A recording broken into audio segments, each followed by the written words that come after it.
You've heard the big news for 2025. The dreaded shoe removal rule at airport security is gone. It's being celebrated as a huge win for travelers. But what if I told you that's exactly what the airlines want you to focus on? While you're celebrating keeping your shoes on, they're using this good news as the perfect distraction to roll out a wave of new fees and policies designed to catch you completely off guard. That's right. As of July 8th, 2025, the TSA officially ended the shoe rule thanks to advanced screening technology. It feels like a return to common sense, but this welcome change is also a smokescreen. While we've all been looking down at our feet, airlines have been busy rewriting their own rulebooks. They're not just adding a fee here or there. They're changing how we book, pack, and check in, creating a minefield for anyone who isn't paying close attention. These are the rules buried in the fine print, the ones you only discover when it's too late. In this video, we're exposing the airline rules that are really going to cost you in 2025. Stick with me to the end, because the last one is the change that's causing the most financial pain for travelers this year. And it's a policy most people don't even know exists. Let's start with one of the most baffling pricing quirks to emerge: paying more just because you're traveling alone. You heard me right. Recent reports have shown that major U.S. airlines like American, Delta, and United have sometimes charged more for a single ticket than the per-person price for tickets booked for two or more. Here's how it works. You go online to book a flight for yourself and find a seat for, let's say, $269. Just to see, you run the exact same search for two people. You'd think the price would be double, right? But that's not always what happens. Instead, the price per person drops, sometimes by a lot. Thrifty Traveler found a solo flight on United from Chicago to Peoria for $269. But when booked for two, the price fell to just $181 per person. Another search found an American Airlines flight from Charlotte to Fort Myers priced at $422 for one traveler, but only $273 per person when booking for two, a nearly $150 penalty for flying alone. So what's going on? It's not a formal surcharge, but a result of complex dynamic pricing. Airlines use algorithms that adjust fares based on booking patterns. They might assume a solo traveler is on a business trip and willing to pay more, while a couple is more likely to be price-sensitive leisure travelers. So, they show different fare buckets to different search queries. It feels discriminatory, and for the millions who travel alone, it's a financial slap in the face. The solution requires you to be savvy. Before you book a one-way ticket for yourself, always run a quick search for two passengers to see if there's a price difference. If you find one, your best bet is to shop around. This trend seems to mainly affect one-way domestic flights on the biggest carriers. Being aware of this pricing strategy is the first step to avoiding it. For years, that 22 by 14 by 9-inch carry-on was your trusty travel companion. In 2025, that same bag might get you into trouble. Airlines are cracking down on carry-ons, and it's not just about size anymore. Here's the deal. First, while official dimensions may not have changed for major carriers, enforcement has become ruthlessly strict. Gate agents are policing carry-on sizes with hawk-like vigilance, and a bag that flew for free a dozen times might suddenly be deemed too large. If that happens, you're stuck paying a hefty gate check fee, which is always more expensive than checking it online beforehand. But here's the other part that's catching people off guard. Weight. Budget airlines and many international carriers have started weighing carry-on bags, with limits as low as 15 pounds, about 7 kilograms. And this is a trend to watch. A bag can fit perfectly in the sizer, but if it's too heavy, you're paying up. Airlines know that by creating this combination of strict size enforcement and emerging weight limits, more passengers will be forced into paying last-minute fees, which is a huge source of their revenue. The solution is to be more prepared than ever. Before you pack, check the current carry-on policy for your airline. Use a tape measure and a luggage scale. If you're even a half-inch over or a pound too heavy, you're risking a fee. When in doubt, pack for the strictest possible interpretation of the rules. And if you know you need to check a bag, always pay for it online ahead of time. You can save 30 to 50% compared to the airport price. Nobody wants the middle seat. It's the unspoken truth of flying. And now, airlines seem to be using that dread to squeeze a few more dollars out of you. Here's what travelers are reporting. When you book a basic economy ticket and don't pay to select a seat, the airline assigns one for free. It used to be a random roll of the dice. Now, it seems that if you check in early, you're more likely to be assigned the least desirable seats, like the middle seats at the very back of the plane. The psychology here is pretty clear. The airline creates a moment of panic, showing you that terrible seat assignment right away, which prompts you to click that change seat button and pay to escape your fate. It's a manufactured problem with a paid solution. This is all part of the unbundling of airfare. Your initial ticket price is just a starting point. Want a decent seat? That's a fee. Want to board early? That's a fee. The whole process feels like a negotiation where you're being punished for not upgrading. So how do you fight back? First, you can just accept the middle seat. It's uncomfortable, but it's free.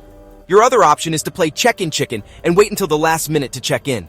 The theory is that the worst seats will already be gone, and the airline might have to give you a better leftover seat for free. This is a gamble and can backfire, but some travelers swear by it. The only guaranteed method is to factor the cost of a seat assignment into your budget from the start. When comparing flights, add that fee to the base fare to see the true cost. If these secrets are already making you rethink your next airport trip, do me a favor and hit that like button. It really helps the channel out. And make sure you subscribe because we're about to talk about a common item in your bag that could cause you a major headache in 2025. Just about every traveler carries a portable power bank, but in 2025, the rules around them have gotten stricter and more confusing. If you're not careful, your trusty charger could get confiscated. Here's the problem. The rules aren't universal, and they're being enforced more rigorously. It's long been the rule that lithium-ion batteries go in your carry-on, not checked luggage. But now, there are new layers. Due to fire concerns, some international airlines, particularly in Asia, require power banks to be switched off completely during flight. While not a widespread rule in the US, the core safety principle is clear. Flight attendants need to be able to see and access a battery if it overheats. The biggest issue for travelers is the capacity limit, which is often misunderstood. Any power bank over 100 watt-hours generally requires airline approval, and anything over 160 watt-hours is almost always forbidden on passenger planes. The confusion comes because most power banks are labeled in milliamp hours, not watt-hours, leaving you to do math at the security line. The solution is to know your power bank. Check its watt-hour rating before you pack. As a quick reference, 100 Wh is about 27,000 mAh, which covers most standard chargers. Always pack it in your carry-on and be ready to pull it out for screening. If it's not clearly labeled with its capacity, don't bring it. It could be confiscated. And always double-check the specific rules for the airline you are flying. You walk up to security, ready with your ID and boarding pass. But the agent just waves you toward a camera. This is the new reality at a growing number of airports. Facial recognition is here, and it's changing how we prove who we are. The issue for many is the lack of a clear choice. This technology matches a live photo of your face to the photo on your ID stored in a government database. It's being rolled out to speed up lines at security, bag drop, and boarding gates. But for many, it's a huge privacy concern.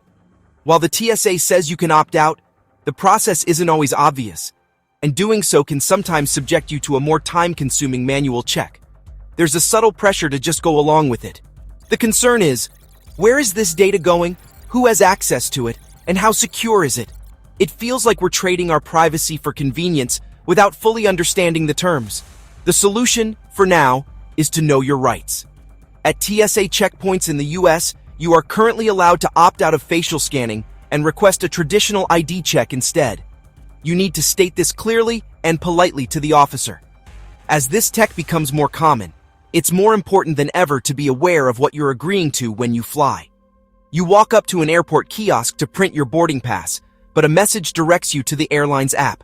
What if your phone is dead or you don't have a smartphone? This is a growing point of friction for travelers. While not yet a strict mandate on major US carriers, airlines are aggressively pushing travelers toward using their mobile apps for check-in. For those on the cheapest fares, skipping the app might mean you can't use a kiosk and are forced to wait in the long, slow line at the customer service desk. Some budget carriers, like Ryanair in Europe, have gone even further, charging a fee if you need a boarding pass printed at the airport.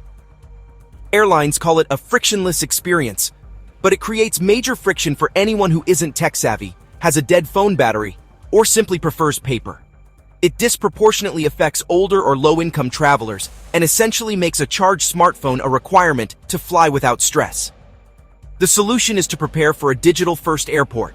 Download the airline's app and your boarding pass before you leave for the airport. Travel with a fully charged power bank, following the rules, of course. If you must have a paper pass, your safest bet is to check in on a computer and print it at home or your hotel. Don't count on being able to print it easily at the airport anymore. As of May 7th, 2025, the Real ID Act is in full effect.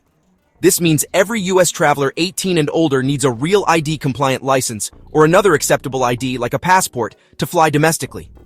The trap isn't the rule itself, but the false sense of security people might have about the consequences. If you show up with an older, non-compliant ID, you won't necessarily be turned away on the spot. Instead, you'll be pulled aside for additional screening. And that's where the trouble starts. This extra identity verification process can take a long time. If you're running late or the airport is busy, that delay could easily cause you to miss your flight. The TSA's goal is to keep the main lines moving for compliant passengers, which means non-compliant travelers will bear the full brunt of the delays. The solution here is the simplest one in this video. Check your ID right now. A Real ID compliant card has a star in the upper corner. If yours doesn't, it's not compliant. The absolute safest bet is to always travel with your passport, even on domestic flights, as it's the gold standard for ID. Don't risk your entire trip on an outdated license. Just when we got used to the shoe rule vanishing, another long-standing policy entered a state of confusion: the 311 liquid rule. Here's the problem. High-level officials have publicly stated they are looking at the liquid restrictions, hinting that a change might be the next big announcement. This has created a wave of confusion. Can you bring a full-size sunscreen now? The answer is a firm no. The current rule still stands. Liquids in your carry-on must be in containers of 3.4 ounces, 100 milliliters or less, and all of them must fit in one single quart-sized bag. This rumor of a future change is causing problems right now. Passengers are showing up with non-compliant liquids, leading to confiscated items and longer lines. The reason a change is even being discussed is the rollout of new CT scanners that can analyze a bag's contents in detail. But these scanners are not at every lane in every airport yet. Until they are, the old rules apply. However, it's important to remember there are exemptions. Medically necessary liquids, baby formula, and breast milk are allowed in larger quantities. The solution is to assume the 311 rule is in full effect until you see official signs at the airport telling you otherwise. Do not listen to rumors. If you are traveling with exempt items like medication, declare them to the TSA officer to avoid any issues. The boarding process seems to get more chaotic every year, with more and more groups. But there's a subtle change that's turning up the financial pressure.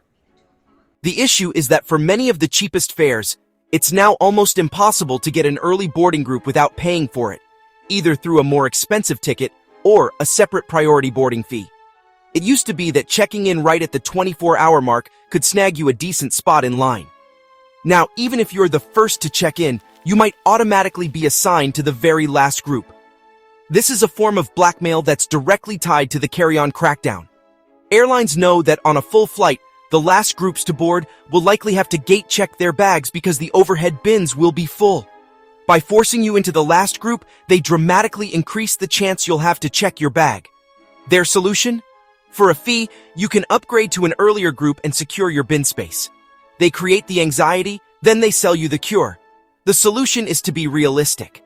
If you book basic economy, assume you'll be in the last group and might have to gate check your bag. Pack your essentials, medication, passport, keys, power bank, in a small personal item that will stay with you. If you absolutely cannot be separated from your carry-on, you have to factor the cost of priority boarding into your initial ticket price.